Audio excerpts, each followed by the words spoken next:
낭낭님들 안녕하세요. 저는 비 오는 월요일, 아마 우리 낭낭님들은 수요일쯤 영상 보실 것 같은데요. 지난 영상엔 제가 한 13초 정도를 넘겨버리는 바람에 갑자기 끊겼죠. 이게 저 학교에 있는 그 카메라에 딸린 동영상 기능으로 하다 보니까 30분이 맥시멈이더라고요. 그래서 제가 30분은 웬만하면 안 넘기려고 하는데 왜 그랬는지 더 피곤할 때 좀 말이 더 많아지나 봐요. 좀 역설적인데. 그래서 오늘은 안 넘기도록 노력을 해보도록 하겠습니다. 지난 시간 우리가 살펴보았던 군대 귀신 들려서 정말 집을 잃어버리고 정처 없이 떠돌던 그 사람이 집으로 돌아감에 대한 어떤 그 관계적 의미, 그렇죠. 그러니까 하나님 나라는 여러 가지 차원이 있습니다만 그 어떤 한 공동체 안에서 뭐 평화, 사랑, 평등, 서로 상호 살림 이런 관계들이 다 이렇게 풍성하게 이루어지는 그런 나라라고 생각할 때 이 그 군대에 귀신 들렸던 뭐 제가 볼 때는 가장이었을 것 같은 그 남자가 온전히 치유받고 자신의 공동체 집으로 돌아갔을 때 그 집이 어떤 방식으로 다시 풍성하게 살아날 수 있었을지, 그리고 그것이 왜 구원과 관련이 있는지를 이제 오늘 본문하고도 살짝 연결이 될 것 같습니다. 제가 구원이란 단어를 썼잖아요. 의도적으로 썼어요. 왜냐하면 우리나라만 그런 건 아닌데 이 기독교가 전해져 오는 과정 중에서 여러 가지 역사의 어떤 변곡점들을 통과하면서 구원이 가지고 있는 통전적인 의미가 사라졌어요. 분명히 개인의 영혼도 구원받아야 되는 게 맞거든요. 근데 구약에도 그렇고 신약에도, 예수님의 말씀에도 예수님께서 말씀하시는 구원이란 단어는요 굉장히 통전적, holistic, 곡물로 치면요 이렇게 껍질 다 벗겨낸 하얀 쌀이 아니라, 하얀 그 쌀이 아니라 현미처럼 온전히 통곡물처럼 이렇게 인간이 하나님으로부터 받은 이 모든 몸, 혼, 영, 이 모든 것들이 다 온전히 회복되는 상태, 그거를 예수님께서는 구원이라고 얘기하셨거든요. 근데 이게 너무 이렇게 양분되어서 물질적인 것이나 아니면 우리 육체나 이런 거는 다 썩어질 것이고 막 이렇게 그냥 막 함부로 해도 되고 사실은 여기에 관심을 두면 안 되고 이런 식으로 이렇게 치부해버리고 영적인 것, 그쵸? 영혼, 이 문제에만 강조를 하다 보니까 역설적으로 이게 이중병행이 가능해졌어요. 제가 성경 본문 봐야 되는데 이중병행이라는 건 뭔가 하면요, 종교적이고 기독교적인 어떤 핵심은 영혼 구원이기 때문에 교회 안에 오면 영혼 구원에만 집중하고요. 교회 안에서만 살 수 없잖아요, 우리가. 그러다 보니까 밖에 나가가지고는요 잠깐 이렇게 밀어두었던 그 물질적인 축복, 뭐 물질적인 어떤 욕망 이런 것들은 이 세상 질서 그대로 살아가는 이런 되게 양분된 유리된, 그래서 제가 언젠가 그 말씀 드렸던 것 같기도 한데, 은혜는 교회 주차장까지만 이란 말씀을 드렸었죠. 그래서 굉장히 형제님, 자매님 이러다가 교회 주차장부터 세상의 원리대로 경쟁하고 막 다투고 싸우고 어떨 때는 큰 소리도 나고, 그리고 세상에 가게 되면 또 다른 질서로 살고, 이런 일들이 생겨난 저는 여러 가지 원인 중에 굉장히 중요한 원인이 이렇게 통전적인 구원이라는 부분을 놓치고 있는 우리의 어떤 잘못이라고 생각을 합니다. 그런 차원에서 군대에 귀신 들렸던 그 사람이 집으로 돌아가서 집에 가서 내가 어떻게 불쌍히 여김을 받아서 이렇게 온전히 회복되었는지를 증거하라는 그 말 속에는 그 가정이, 그쵸? 그의 확대 가족으로서의 오이코스가 서로를 그렇게 불쌍히 여기면서 살아가는 하나님 나라와 같은 공동체의 삶을 살아가라는 메시지도 전 함께 있다고 보는 거죠. 근데 그런 차원에서 오늘 제가 사실 굉장히 좋아하는 예수님의 어떤 그 행적 중에 하나인데, 그 왜 혈루병 걸린 여자가 예수님 옷깃 만져서 낫는 거랑, 그다음에 그 이야기가 야이로의 딸 살아나는 이야기랑 이렇게 격자처럼 겹쳐져 있잖아요. 그러니까 사실은 이제 야이로의 딸 이야기 사이에 껴있다고, 샌드위치처럼 껴있는 구조인데, 이 이야기를 굉장히 저도 사랑하고 또 여러 가지 면에서 많이 묵상하고 그러는데 오늘 다 할 수 있을지 모르겠어요. 그래서 서둘지 않고 오늘 하고 싶은 이야기는 바로 그 통전적 구원에 대한 이야기인데 그 이야기하고 만약에 조금 더 묵상하고 싶은 게 있으면 다음 주에도 같은 본문으로 말씀을 드려보도록 하겠습니다. 먼저 본문을 좀 읽어볼게요. 예수께서 배를 타시고 다시 맞은편으로 건너가시니 그쵸, 건너와서 고치시고 제발 두려워요, 떠나세요 오케이, 그리고 다시 맞은편으로 가신 거죠. 큰 무리가 그에게 모이거늘 이에 바닷가에 계시더니 회당장 중에 하나인 야이로라 하는 이가 와서 예수를 보고 발 아래에 엎드리며 간곡히 구하여 이르되, 이것도 사실은 쉽지 않은 일이에요. 회당장이라고 그러면 유대교의 율법을 잘 알고 지키는 사람들 중에서도 지도자급에 해당하는 거잖아요. 그러니까 요즘으로 말하면 개교의 목사님 같은 거죠. 그쵸? 근데 예수라는, 그러니까 소위 말해 이들의 눈으로 볼 때는 근본 없고 랍비 교육도 제대로 받은 것 같지 않고 전하는 내용이 뭔가 우리의 전통을 잘 알고 있는 것 같긴 하지만 전통을 따르고 있는 것 같지도 않은, 그래서 사실은 저 사람을 받아들이는 것이 매우 위험할 이런 상황인데 오히려 배척점에 있어야 되는 사람이 와서 심지어 발 아래 엎드리고 간곡히 구하였다는 거죠. 예, 이 결단을 하게 된 데는 무슨 사연이 있는지 한번 읽어볼게요. 내 어린 딸이 죽게 되었사오니 오셔서 그 위에 손을 얹으사 그로 구원을 받아 살게 하소서 하거늘, 이렇게 되어 있죠. 이미 예수님의 소문은 사방팔방 퍼진 거죠. 예수님께서 어마어마한 기적 행위를 하시는 분이다. 진짜 치유사다. 영국에서 BBC에서 만든 왜 클레이, 진흙으로 만든 예수님 일생 다뤘던 영화에 보면 아예 제목도 미라클 메이커, 기적을 만드는 사람이다. 이제 이렇게 제목이 되어 있던데, 아쉽고 당장 삶과 죽음의 상황에서 배고픔과 굶주림의 상황에서 막 이런 사람들이 볼 때는 그 기적 행위들이 얼마나 간절하고 놀라운 일이겠어요. 그러다 보니까 이런 소문은 진짜 일파만파 막 퍼져나갔던 거죠.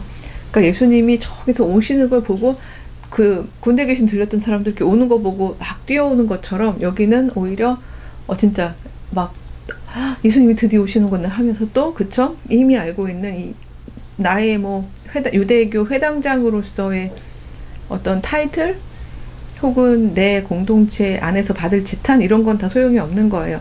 이미 저분은 너무나 많은 기적 행위를 했다는 거 알고 있기 때문에 제발 내 죽어가는 딸을 살려주세요라고 얘기하는 거죠. 근데 여기서 훅 들어오는 단어가 바로 구원이라는 단어입니다. 죽게 되었는데 그 위에 손을 얹으사 그로 구원을 받아 살게 하소서, 이렇게 되어 있습니다. 여기는 저희 아이가 죽게 되었는데요, 죽기 전에 손을 얹으셔서 영혼이 구원받도록, 그러니까 죽어서 그 영혼이 하나님께로 가도록 제발 마지막 기도를 해주세요, 이렇게 얘기하고 있지 않잖아요. 구원을 받아 살게 하소서, 이렇게 되어 있어요. 그러니까 이게 사실은 저랑 구약을 쭉 따라오셨다면 이미 아시고 계시는 것이겠습니다만, 이 구원을 받는다라는 건 유대 기독교 연결해서요, 그 유대 기독교적 전통에서는요, 두 가지 차원이 있는 거예요. 살아있는 동안에는 하나님이 주신 생명을 풍성하게 건강하게 살아내면서 하나님의 영과 동행하고 하나님이 기뻐하신 일을 하고 사는 거죠. 그렇게 쭉 살아내는 것, 이것도 구원 상태. 제가 구원 상태라는 말도 몇 번 했던 것 같아요. 이게 구원 상태인 거예요. 구원 상태에 있는 사람들은 그 사람이 뭔가 슈퍼 파워가 있어서가 아니라 하나님의 영과 동행하고 있기 때문에 어떤 상황에서든지 사실은 담담하고 용감하게 자신의 어떤 존재를 받아들일 수 있죠. 이제 그럼에도 불구하고 대부분의 민중은 그 하나님의 영이 나를 좀 더 건강하게 해주셨으면, 그쵸? 좀 더 이렇게 풍성하게 살게 해주셨으면 하고 기도를 하긴 합니다만, 이 차원이 바로 이 야이로가 얘기하고 있는 거예요. 야이로는 사실 그 뒤에 이 사람이 부활을 믿었을지 내세를 믿었을지 이건 잘 모르는 거지만, 정통 유대교에서의 내세관 같은 경우에 이제 상당히 미약하니까요. 오히려 구원은 이 살아있는 동안에 얻어야 하는 이제 풍성한 삶이라고 생각하는 거죠. 그래서 제발 우리 아이에게 손을 얹어서 구원을 받아 살게 해주세요라는 간청을 하게 됩니다. 이에 그와 함께 가실새 24절인데요. 큰 무리가 따라가며 애워서 밀더라. 이미 예수님은 소문이 너무 나 있는 상태인 거예요. 그래서 혼자 길을 걸어가시기엔 정말 어려운 상황이고, 야이로의 집에 가는 동안에도 막 사람들이 몰려든 거죠. 근데 여기까지가 이제 야이론의 이야기라면 갑자기 25절부터 다른 사람의 이야기가 이렇게 끼어 들어옵니다. 12해를 혈루증을 알아온 한 여자가 있어 많은 의사에게 많은 괴로움을 받았고 가진 것도 다 허비하였으며 아무 효험이 없고 도리어 더 중하게 여겨졌던 차에, 이렇게 되었죠. 뭐 혈루증에 대해서 저는 의사가 아니니까요. 뭐 의학적으로 막 하혈하는 병에 대해서 말씀을 드리기 어렵습니다만, 의사는 아니지만 여자이고, 그 다음에 제 뭐 직간접적으로 제가 어떨 때 여성들이, 그러니까 생리주기가 아닌데도 하혈을 하고 이러는지에 대해서 좀 알고 있고, 그러다 보니까 저는 몸과 마음은 전 연결되어 있다라고 생각하거든요. 그러니까 여성이 자신의 삶을 온전히 자신의 막 산다듯이 자신의 마음에 합당하도록 살아나갈 수 있는 시스템이 아니었잖아요. 그래서 이런 시스템을 살 때는 남자들보다는 남자들도 고되죠. 예, 삶이 얼마나 고돼요. 하지만 몸이 고된 것과 몸도 고되면서, 왜냐면 여자들은 집안일, 몸도 고되면서 마음이 상태가 이렇게 굽어 있는, 제가 이 경우에는 뭐 귀신이 들린 건 아니죠, 귀가 들린 건 아니죠. 하지만 마음이 굽어 있는 상태라는 게 뭔지 저는 경험을 해봐서 너무 잘 알아요. 그러니까 내가 밝히 나를 펼칠 수 있는 상황이 아닌 거예요. 내가 하면 내 생명이 막 몽글몽글 피어날 것 같은 그런 상황이 아닌 상황들이 제도에 의해서 뭐 여성의 일이다, 그게 엄마의 일이다, 아내의 일이다, 하나님이 주신 뭐 소명이다, 이런 식으로 얘기해가면서 내 생명의 어떤 피어남하고는 관계가 별로 없는 것 같은 쪽으로 자꾸 배치시킬 때에, 그럴 때에 사실 사람은 힘들고 스트레스도 받고, 그쵸, 병이 나고 그렇게 되는, 의사들도 얘기하잖아요. 만병의 근원은 스트레스라고. 근데 이 여인의 뭐 스토리가 여기 나와 있지 않죠. 어떤 삶을 살았던 여인인지. 하지만 이 여인이 여러 해 동안, 12해라고 돼 있네요. 그쵸? 12년 동안이나 혈루증을 알아온 여인이라면, 그렇다면 이 여인의 어떤 이 계기가 됐던, 태어나면서도 이런 게 아니잖아요. 그쵸? 계기가 되었던, 그래서 이 병을 얻게 되었던 아픔이나 사건들이 있었겠죠. 예수님은 이걸 다 아시진 않아요. 왜냐면 와서 예수님하고 이야기를 펼친 건 아니니까. 근데 이런 병은요, 마음과 몸이 연결된 병은요, 그냥 약 먹거나 한다고 낫는 게 아니잖아요. 그래서 여기도 나오지만 돈 다 탕진할 정도로 여러 용하다는 의사 다녀봤지만 못 고친 거죠. 왜냐면 이렇게 약 먹어서 외부에서 고칠 수 있는 병이 아니었다고 저는 생각해요. 예. 근데 그러던 차에 27절입니다. 예수의 소문을 듣고 무리 가운데 끼어 뒤로 와서 그의 옷에 손을 대니, 이는 내가 그의 옷에만 손을 대어도 구원을 받으리라 생각하밀러라. 이렇게 되어 있죠. 여기도 구원이라는 단어가 또 나옵니다. 그래서 제가 오늘은 구원이라는 단어를 가지고 좀 묵상을 많이 해보려고 하는 건데, 야이로도 내 딸이 구원을 받아서 살게 해주세요 라고 얘기했고, 12해 동안 혈루병으로, 정말 그 혈루병이라는 건 이중적으로 이 여인에게는 고통이었을 텐데, 일단은 진짜 사실 뭐 생리 기간이어도 이미 뭐 빈혈기가 있다거나 몸이 힘들어지거나 하는데, 그거는 그래도 한 달에 많아봤자 일주일인 거잖아요. 근데 이 12년 동안을 혈루병을, 그러니까 시도 때도 없이 계속 하혈을 했다면, 그 당시에 뭐 수혈을 할 수 있는 상황도 아니고요. 정말 얼마나 이 삶이 힘들고 몸이, 그쵸? 이 정상적이지 않았겠어요. 근데 그런 신체적 고통이 분명히 있었을 거예요. 근데 이건 이제 혈루증을 가지고 있는 모든 여인들이 겪을 수 있는 거였다면, 이 여인이 하필 유대 여인이었기 때문에 갖는 이중의 고통이 있는 거죠. 유대 율법주의자들의 어떤 엄격한 기준에 따른다면 하혈하는 여자들은 부정한 거잖아요. 그러니까 화나고 이게 지금 중요한 게 아니라 율법 이 내용에 따르면, 그래서 그런 여자를 만지는 것조차도 부정하다고 되어 있어요. 물론 이제 그 의미의 함의는 이제 풍성하게 풀다 보면 여러 가지 의미들이 있고요. 예, 뭐 가부장적인 부정적인 부분도 있지만 또 어떤 그 한 가부장제 안에서 한 측면으로서는 나름대로 어떤 여성의 건강을 보호해주는 차원도 있어요. 예, 이건 나중에 혹시 이제 월경 뭐 특집 뭐 이렇게 해서 하나 떼볼까요? 예, 어쨌든 근데 이 부분은 오늘의 묵상은 아닌 건데, 그러니까 이런 부정함으로 만지지 말아라라고 얘기했던 이 율법이 계속 작동하고 있는 공간이잖아요. 그러니까 두 번째의 이중고인 거죠. 왜냐하면 이 여자는 계속 언제 시도 때도 없이 하혈을 하고 있기 때문에 관계망으로부터 계속 차단될 수밖에 없는 거죠. 예, 가족들하고도 뭐 제대로 허그를 할 수 있겠어요. 뭐 마음대로 이렇게 만지고 살 수 있겠어요. 늘 부정한 여자라는 타이틀 속에서 자기 자신을 굽어들게, 점점 더 굽어들게 하고 살았던 거죠. 그러니까 귀만 들린다고 사람이 굽어드는 삶을 사는 게 아닌 거죠. 하나님 안에 있는 나의 호흡, 신성한 하나님의 루아흐, 그죠? 생명의 영, 그게 발산할 수 없도록 자꾸 이렇게 내가 굽어드는 거, 이것도 사실은 하나님 보시기에 너무나 슬프고도 악한 상태이잖아요. 그러니까 이 악이라는 건 한 개인 주체에 대한 정죄가 아니라요. 그러니까 상황 자체가 너무 보기 안쓰럽다는 이야기죠. 근데 이런 여인이 낫고 싶어서, 구원을 얻고 싶어서 예수님의 옷자락을 만진 거예요. 저분은 뭔가 기적 행위를 하고 남다르고 특별한 것 같아요. 저분 옷자락만이라도 만지면 내가 다 낫고 구원을 얻을 것 같아라는 강력한 믿음이 있었던 거죠. 예, 근데 사실 굉장히 용감한 짓을 한 게, 왜냐하면 유대교 내외법에 따르면 남녀가, 그쵸? 그렇게 더군다나 알지 못하는 남녀가 이렇게 서로 만지는 거 어렵거니와, 더구나 자신이 혈루병 걸린 여잔데요. 예, 랍비라고 사람들이 믿고 있는 사람을 이렇게 만지는 거, 이거 사실 굉장히 위험한 행동이고 들키면 큰일 나는 거죠. 어쨌든 그래도 이 여인은 너무 간절했기 때문에 만졌어요. 예, 만졌더니 29절입니다. 이에 그의 혈루 근원이 곧 마름에 병이 나은 줄을 몸에 깨달으니라. 예, 몸으로 확 느낀 거죠. 예수께서 그 능력이 자기에게서 나간 줄을 곧 스스로 아시고 무리 가운데서 돌이켜 말씀하시되 누가 내 옷에 손을 대었느냐 하시니, 지금 이렇게 되어 있어요. 능력이 자기에게서 나간 줄을 아시고, 저는 이것도 한번 좀 묵상해 보고 싶은 건데, 제가 존재의 흐름이라는 표현을 카터 헤이워드라는 미국의 여성 그 조직신학자 책에서 처음 배웠거든요. 읽을 때.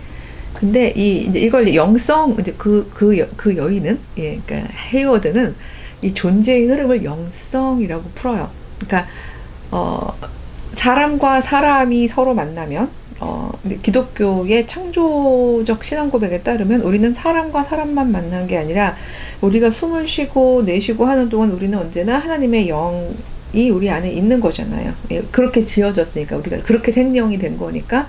그렇다면 우린 둘이 만나도 항상 이 사람이 경험하고 함께 동행하는 어떤 하나님의 호흡과, 그렇죠? 내가 살아가면서 동행하고 만나는 하나님의 호흡과, 그리고 우리 둘의 인간적인 어떤 숨결과, 이게 다 같이 이렇게 존재가 흘러가는 거잖아요. 그렇죠? 이게 존재의 흐름이라는 건데, 이게 막혔을 때, 혹은 뭐 위아래로 어떻게 강압적으로 이렇게 막 완전히 이렇게 막 눌려버릴 때, 이럴 때가 사실 그 흐름이 악하거나 약하거나 아니면 병드는 거지, 아주 건강한 두 사람이 마주보고서 하나님 안에서 그 존재의 흐름을 이렇게 교류하는 건 굉장히 아름답고 우리 삶을 점점 더 건강하고 풍성하게 만들 수 있는 거거든요. 근데 그런 차원에서 볼 때 예수님께서는 그런 부분에 있어서 영성이 충만하신 분이니까 당연히 이렇게 나가는 거를 깨달으셨을 것 같아요. 그래서 누가 내 옷에 손을 대었느냐? 이렇게 얘기하신 거죠. 근데 여기에 제자들이 얘기하죠. 아우, 무리가 에워싸고 막 밀고, 이거 못 보셔요? 보시잖아요. 누가 손을 대었냐니요. 아유, 지금 여기 한두 명이에요? 이렇게 얘기하는 거죠. 사실 예수님의 옷자락을 이 여인만 만졌겠어요? 그러니까 사실은 많은 사람들이 예수님을 밀고 만지고 뭐 잡아 뜯고 막 그랬을 거예요. 근데 예수님께서는 유독 이 여인이 옷자락에 손을 댄 것만을 느끼신 거죠. 그건 간단해요. 그러니까 저희가 이해할 때는 이거는 어떤 압착감이나 눌리는 감각에 대한 게 아닌 거죠. 내 존재의 어떤 치유의 능력이, 그쵸? 그녀의 간절함과 맞닿아서 흘러나간 거를 느끼신 거잖아요. 그러니까 물어보실 거거든요. 그때 예수께서 이 일을 행한 여자를 보려고 주위를 둘러보시죠. 누굴까 나에게 이 간절함을 흘려보낸 여인은, 그래서 나의 능력이 흘러간 여자는 누구일까? 그때 33절에 여자가 자기에게서 이루어진 일을 알고 두려워하면서 떨며 와서 엎드려서 사실대로 고하는 거죠. 아마 이 여자는 치유는 받았지만 나 죽었다 이렇게 생각했을지도 몰라요. 그쵸? 자초지종을 얘기하고 나면 여자가, 그것도 혈루증을 앓는 여자가 유대인 랍비 남자의 옷에 손을 댔다고? 이렇게 되면 이거 사실은 굉장히 큰 벌을 받을 수 있는 일이니까요. 근데 34절에서 예수님이 이렇게 말씀하십니다. 따라.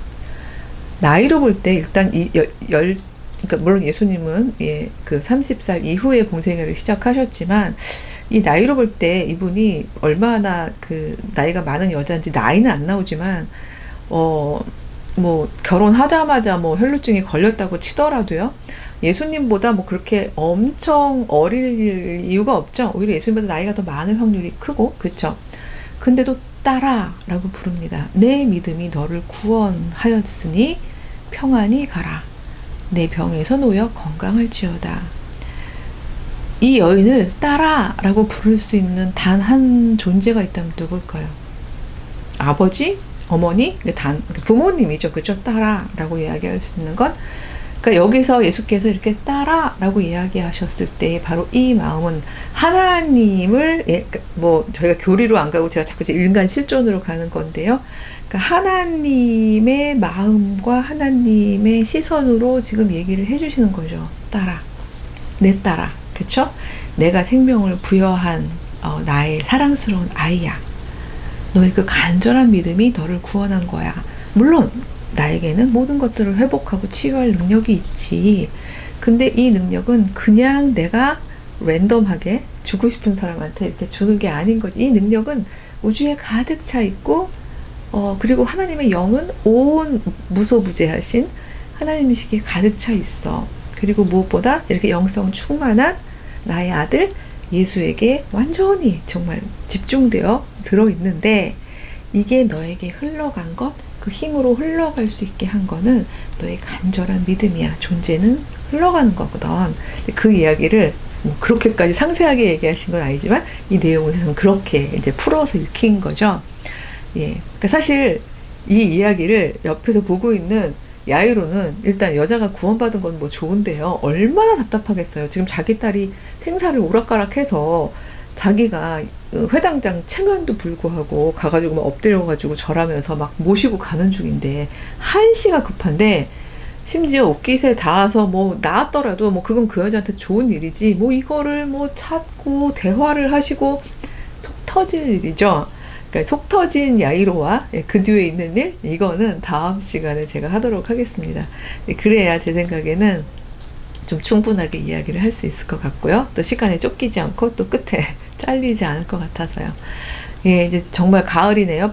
밤에는 제법 선들선들 시원한 바람도 들어오더라고요. 환절기에 또 건강 조심하시고요. 다음 주에 뵙겠습니다. 안녕.